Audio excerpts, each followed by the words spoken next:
Hello, and welcome back to Illuminated Darkness. Our episode today is the companion episode to our live tarot reading. Additional video footage, EVP, audio recording of the actual reading, and photographs from the live stream will all be available on our Facebook page later. EVPs and the audio reading will be a part of this podcast. If you would like an in-person reading or reading via Skype, please contact me at illuminated.darkness2019@gmail.com.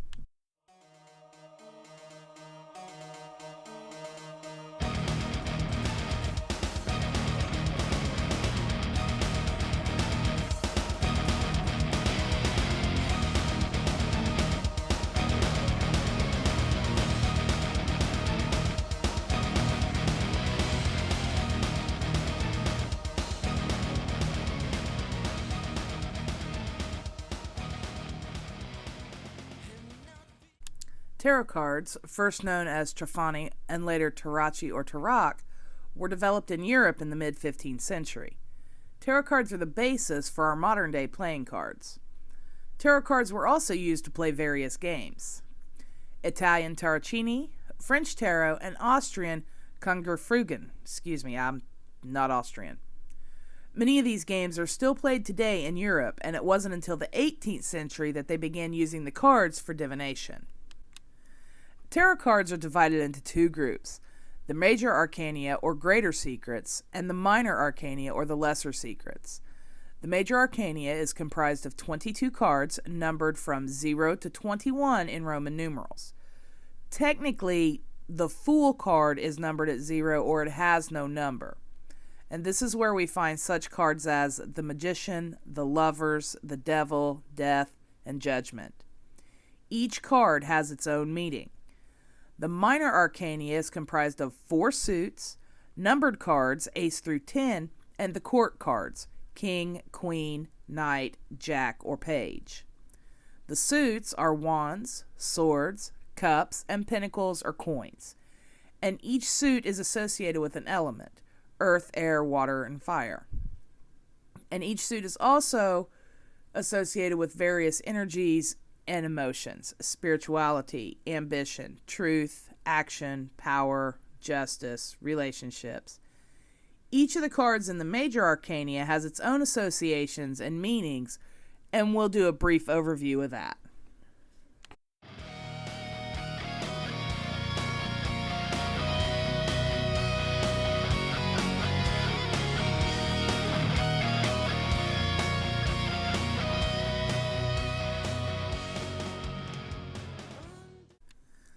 There are literally thousands of tarot card decks, each with their own distinctive artwork, and each deck comes with a book that gives you a general meaning and associations of each card. While every deck is different, the meanings and the associations are basically the same. Some cards are meant to be read right side up and reversed. Others are only meant to be read right side up. Do a Google search for tarot cards and you will find hundreds, if not more, tarot decks for sale, locations to go and physically have a reading in person, a website that offers reading via Skype or via what have you for a price, and you will also find hundreds of books on the topic as well. Each tarot card reading begins with a question. However, not every reading will begin with a question. Some readings are general readings without a question. The reader will have the individual receiving the reading shuffle the cards a specific number of times while thinking about what they want answered or just clearing their mind.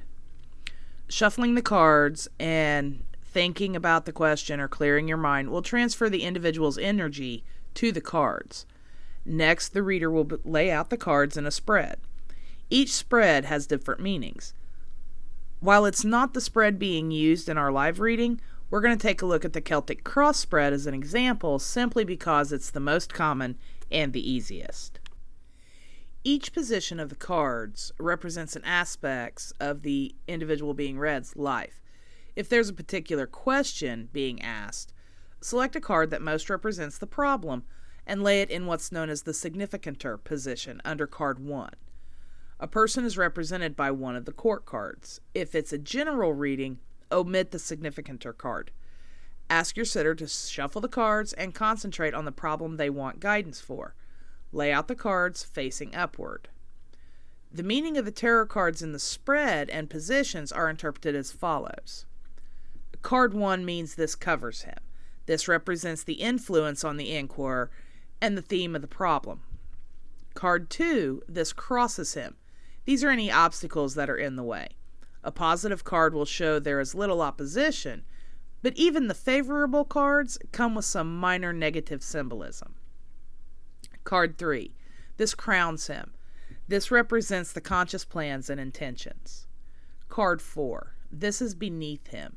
This card indicates the person's inner feelings, subconscious desires, and state of mind. Card 5, this is behind him. These are the influence that are passing away. Interestingly, sometimes this card can represent the nature of the person's life history. Card 6, this is before him. This represents the immediate future events. Card 7, this is himself. This represents the inquirer's attitude. Card 8, this is his environment. This represents other people's attitude to the inquirer and home and work and influences. Card 9, these are his hopes and fears. This card is influenced by card 3 to the left. It shows his hopes, his dreams, his fears, his influences, and his intended goals. Card 10, this is the outcome. It's actually the potential outcome if the trends indicated by the cards are adhered to.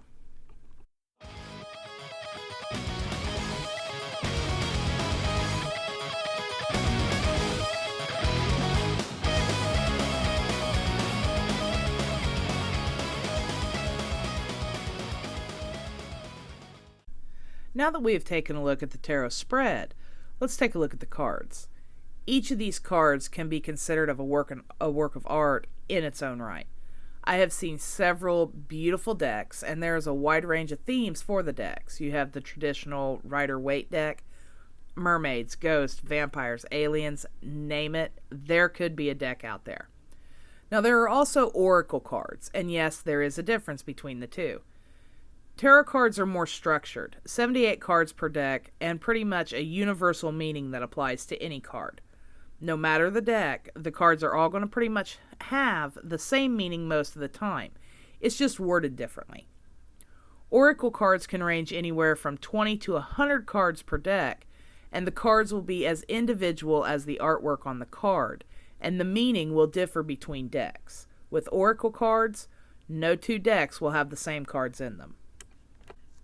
Let's do a brief overview of the major arcana. The 0 card, or the Fool, is spontaneity, extravagance, new beginnings, careless, negligence, and vanity, depending on how it's supposed to be read, either upright or reversed. The Magician, skill, power, action, or manipulation and disgrace. The High Priestess, wisdom, intuition, mystery, or passion and conceit. The Empress, initiative, femininity, fruitfulness, or dependence, doubt, and ignorance. The Emperor, power, protection, and accomplishment, or domination and rigidity. The Hierophant, conformity, kindness, or servitude and weakness. The Lovers, attraction, beauty, love, or failure and imbalance. The Chariot, triumphant, control, or trouble and defeat. Strength, power and courage, or abuse and weakness. The Hermit, prudence, introspection, or treason and corruption. The Wheel of Fortune, success, luck, and abundance, or bad luck. Justice, fairness, justice, or unfairness and dishonesty. The Hanged Man, sacrifice, suspension, or selfishness and indecision. Death, and contrary to popular belief, it does not mean someone's going to die. Transformation or transition, or resistance to change. Temperance, moderation, balance, or excess and competing interests. The Devil, materialism, sexuality, and vehemence. Or breaking free, detachment, selfishness, and self-destruction. The Tower, catastrophe, failure, confusion, or danger and fear of change. The Star, accomplishments, promises, hope, or disappointment and frustration. The Moon, danger, enemies, fear, or doubt, failure, and unhappiness. The Sun, success, richness, wealth, or lack of success, acceptance, lack of ambition. Judgment, judgment and rebirth, or conviction and repression. The World, completion, accomplishment, a fresh new start, or lack of direction and lack of closure. And these are the upright and reversed meanings. Now, like I said, some decks are not intended to be read reversed. Some readers will read them reversed because it's kind of a uniform meaning across all tarot decks, no matter what the artwork or what the theme of the deck. Let's glance at the minor arcana, and I'm not going to go through the meanings of each card. We'll take a look at the suits and what the suits represent and what element the suit is associated with. Cups are associated with emotions, relationships, and connections, and the suit of cups is associated with the element of water. So when these cards come up, they have to do with your emotions, with your feelings, with things of that nature. Pentacles or coins or discs, depending on the deck, their meanings are associated with the material aspect of life, focusing on work, career, and finances, and this suit is associated with the element of fire. So then again, when these cards come up, Ace through King, it's going to have to do with your business life, with your material life, with your career, with your finances, and so on. The suit of swords, their meanings are associated with action, power, conflict, truth, justice, and force. The suit of swords is associated with the element of air. So when one of these cards comes up, there again, Ace through King, it's going to have to do with action, with what conflicts are you dealing with? Is there truth? Is it just? And so on. The suit of wands, that's associated with your primal energies, your spirituality, inspiration, determination, strength, intuition, creativity, ambition, and expansion on an original thought. And the suit of wands is associated with fire. So anytime this comes up, it's what are you planning? What is the energy? And things of that nature.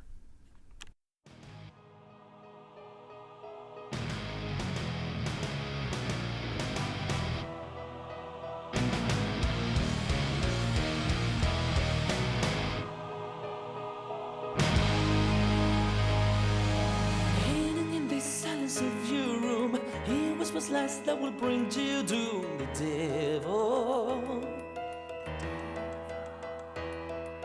he walks with his surface gold Ishmael, chaining the man to the eagle's jail. The devil. Okay, this concludes our brief overview of the tarot.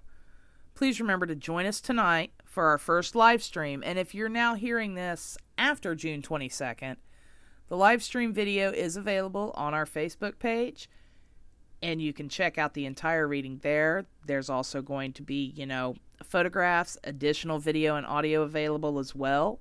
So please, join us again next time, and until we meet again, keep your eyes and your mind open, and try to remain out of the darkness.